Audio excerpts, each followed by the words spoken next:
To me, I just remember feeling very different growing up when I'd be around girls and they'd play with Barbies. And there is a picture of me on Christmas morning, and my grandparents had bought me a doll in a carriage, which was big time that you got the carriage as well. And I'm just like this, looking at the thing going, and I was just like, this doesn't interest me.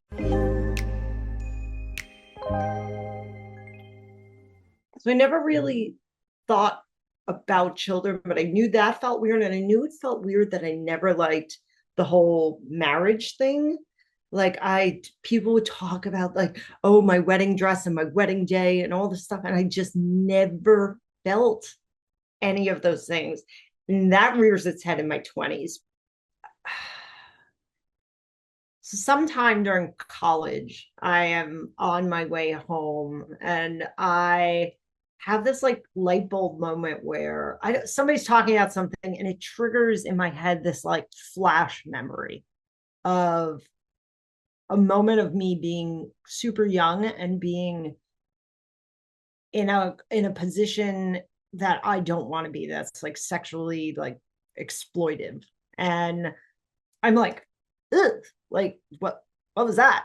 Oh, don't want that. And you almost like you start negotiating with yourself. You're like, is that real? Did that happen? And oh, by the way, did that happen? At what age did that happen? And wait, did that happen again?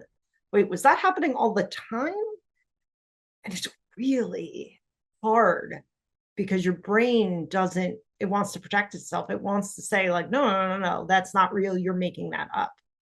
And so I um, was pushing a lot of emotions down that I didn't know about in my 20s.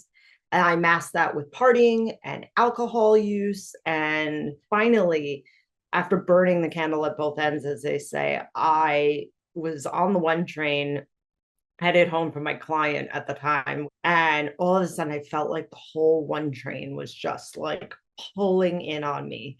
And my heart started to beat and my ears started to ring. And I was like, oh my God, I'm having a heart attack. And I had never experienced anything like that. And so I take the next 3 weeks off and I go to every doctor that I could afford. And CAT scans, prodding, poking, like, and doctors are coming up with nothing. They're like, lady, you're fine. So it was really, really tough to navigate and find my mental health, right? And like really understand what was going on. And so when I found finally a psychiatrist that I really liked. I started to uncover the fact that I had been a victim of, sexual abuse as a young person. And it was repetitive and it was continuous and it was extremely jarring to start to realize that that was something that had happened to me. And you hear about it happening to other people, but you're like, no, no, no, not me. That wasn't me.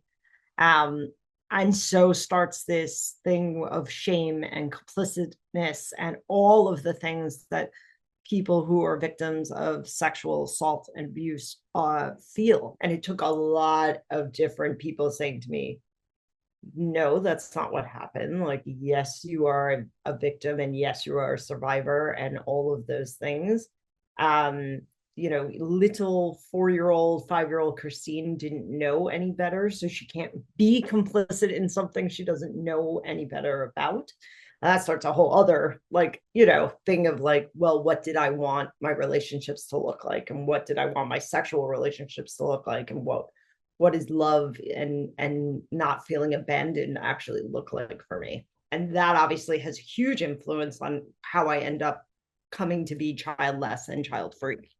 So I was at like a wealth summit thing that somebody had invited me to. And there's a big name woman sitting at a table doing her work, and she's a behaviorist. And she starts talking about how her husband killed himself.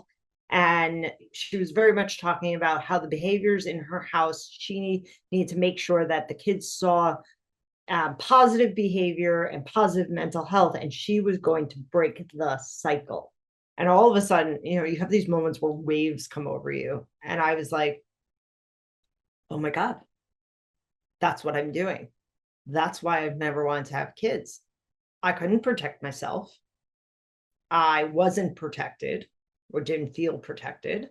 And so I have never put the notion of being a mother in there because that didn't happen for me. My perspective, I guess, my body's perspective, my brain's perspective was don't do that because that you're potentially harming yourself again and you could potentially bring somebody into the world who could be harmed.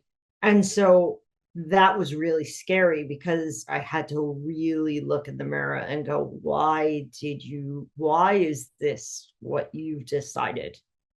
Why have you done this? And if it is to break the cycle, is that what the choice you want to make? Or do you want to do something else?